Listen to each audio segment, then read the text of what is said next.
ஒன்றிய அரசு அதற்கு உறுதி வழங்க வேண்டும். நன்றி, வணக்கம். Thank you. माननीय सदस्य श्री धर्मेंद्र यादव जी. धन्यवाद सभापति जी, इस बहुत महत्वपूर्ण चर्चा में बोलने का मौका दिया। सभापति जी, मैं समझता हूं ऑपरेशन सिंदूर चलाने की ज़रूरत इसलिए पड़ी कि पहलगांव का अटैक हुआ और सबसे पहले पूरा देश इस बात को जानना चाह रहा है कि आखिर ये अटैक हुआ क्यों, आखिर इंटेलिजेंस फेलियर इतनी कैसे हुई। घटना के कई महीने बाद लेफ्टिनेंट गवर्नर साहब कहते हैं कि मेरी गलती है, तो मैं सरकार से पूछना चाहता हूं आखिर उनकी गलती, हालांकि केवल उनकी गलती नहीं है, ये गलती लेफ्टिनेंट गवर्नर साहब से लेकर दिल्ली के गृह मंत्रालय तक की है, तो आखिर क्या कार्रवाई की। इसलिए इस मौके पर सबसे पहले जो 26 लोग शहीद हुए हैं देश के, उनको मैं श्रद्धांजलि सुमन अर्पित करता हूं। सेना की वीरता, बहादुरी, पराक्रम की जितनी भी तारीफें की जाएं, मैं समझता हूं सदन के पास वो शब्द नहीं है जो उनकी बहादुरी की तारीफ कर सके।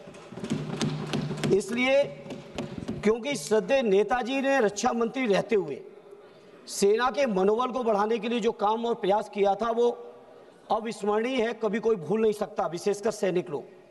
और उन्होंने कहा था रक्षा मंत्री रहते हुए कि हमारे देश के सामने हमारे सैनिक इतने बहादुर हैं कि जब जब लड़ाई सेना को लड़नी पड़ी तब तब हमारे देश को कभी हार का सामना नहीं करना पड़ा। वहीं श्रद्धेय नेताजी ने इस बात को भी कहा कि जब जब देश के नेतृत्व को वार्ता की जरूरत पड़ी तब तब अक्सर हम वार्ता में हारे हैं। जहां हम लोग इतने पराक्रमी सैनिक, इतना सफल सिंदूर ऑपरेशन कि किसी को हवा भी नहीं लगी और सारे आतंकी ठिकानों पर पूरी तरह से नेस्ते नाबूद भी किए, वहीं सभापति जी जहां पूरे 140 करोड़ देशवासी, चाहे हिंदू हो, मुस्लिम हो, सिख हो, ईसाई हो, बौद्ध हो, पारसी हो, जैनी हो, देश के एक एक नागरिक ने इस घटना के बाद सेना के साथ और देश और प्रधानमंत्री जी के साथ रहने का फैसला लिया और पूरे देश के लोगों ने कहा कि प्रधानमंत्री जी आगे बढ़ो, पूरा देश आपके साथ है। जहां पूरे देश की इतनी बड़ी ताकत साथ में हो, जहां इतनी बहादुर और पराक्रमी सेना हो, वहां पे सेना की जीत को, सेना के जो ऑपरेशन सफल हुआ, उस ऑपरेशन सफल को किस तरह से एक दूसरे देश के बैठे हुए राष्ट्रपति, अमेरिका के राष्ट्रपति दावा करते हैं कि हमने व्यापार के दबाव में ऑपरेशन ये सीजफायर करा दिया है। मैं समझता हूं ये हमारे देश के लिए पूरी शर्म की बात है। हमारे प्रधानमंत्री जी घोषणा करते, कोई दिक्कत नहीं थी। जहां चुनाव के समय 56 इंच का सीना, पाकिस्तान ऑक्युपाइड कश्मीर को हम छीन के लाएंगे, एक हेमराज जवान के बदले हम 10-10 जवानों को मार के आएंगे, इस तरह के जो जज्बाती नारे देने वाले हमारे माननीय प्रधानमंत्री और उनकी पूरी पार्टी और सरकार, वहीं पे आप सोचिए हमारे देश की अखंडता और संप्रभुता आज कहां खड़ी है कि लगातार एक बार नहीं, 2 बार नहीं, 3 बार नहीं, अमेरिका के राष्ट्रपति ने 26 बार इस बात की घोषणा की है कि पाकिस्तान और भारत के बीच सीजफायर कराने वाले हमें। यह हमारे 140 करोड़ देशवासियों के लिए शर्म का विषय है और सरकार मौन है पूरी तरह से। वैसे तो लंबे लंबे भाषण मारे, एक भी सरकार की तरफ से एक भी व्यक्ति, माननीय प्रधानमंत्री जी से लेके उनके मंत्री और उनके पार्टी के लोगों तक, उनके सरकार के किसी अधिकारी ने आज तक उनके अमेरिका के राष्ट्रपति को कंडम नहीं किया है। इसलिए मैं इस मंच से इस मौके पर कहना चाहता हूं, पार्लियामेंट में कहना चाहता हूं, पूरा देश आपके साथ खड़ा है, पूरा देश आपके साथ खड़ा है। आप क्यों नहीं कंडम करते हो। और दूसरा माननीय सभापति जी, आज मैं सत्ता पक्ष के लोगों का भाषण सुन रहा था, सत्ता पक्ष के लोगों का आज मैं भाषण सुना, इस तरह की बातें कर रहे हैं जैसे विपक्ष के लोगों ने समर्थन न दिया हो।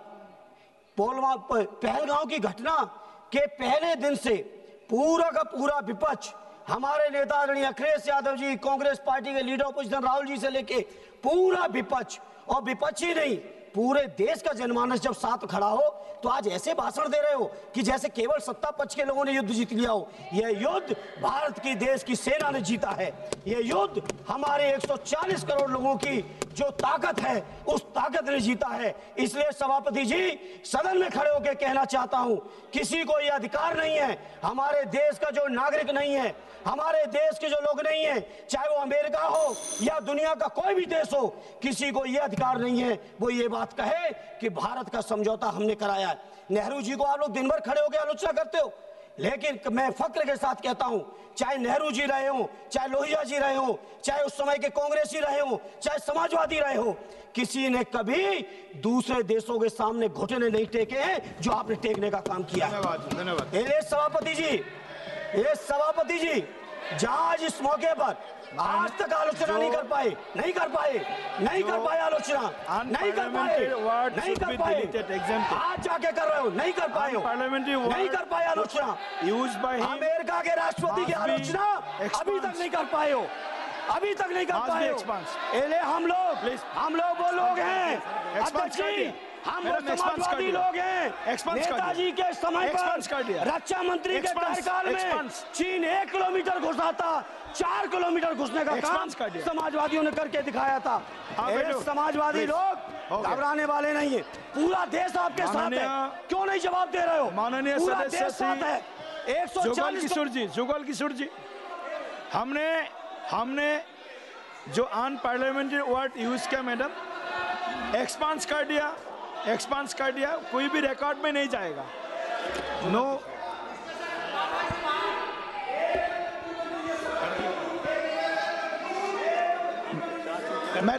मैडम प्लीज मैडम बोलिए। Remove that line.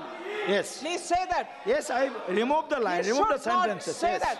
And Yes, you should remove it from the expand passage, from the records. Yes, expands from the records. it's completely wrong. माननीय जुगल किशोर जी, It's completely wrong. हो गया। जुगल किशोर जी, आप It's स्टार्ट कीजिए। completely wrong. आदरणीय अध्यक्ष महोदय, आदरणीय सभापति जी, Please be seated. Please be seated. Madam, already. I wish to say that he has not listened to the foreign minister when he spoke. Yes. He has not listened to the defense minister when he spoke. And above all, he seems to be, while conceding that अच्छा किया जीता हमने, मगर he says wrong things that we have not done right. So I think his speech should be removed from the records. Yes, ma'am. He is आगे एक concede करने जैसे बोल रहे हैं, पीछे झूठ और असत्य बोल रहे हैं। Yes. So you should remove it from the record. Yes. Remove the sentence from the record. Jugal किशोर जी, आप शुरू कीजिए। आदरणीय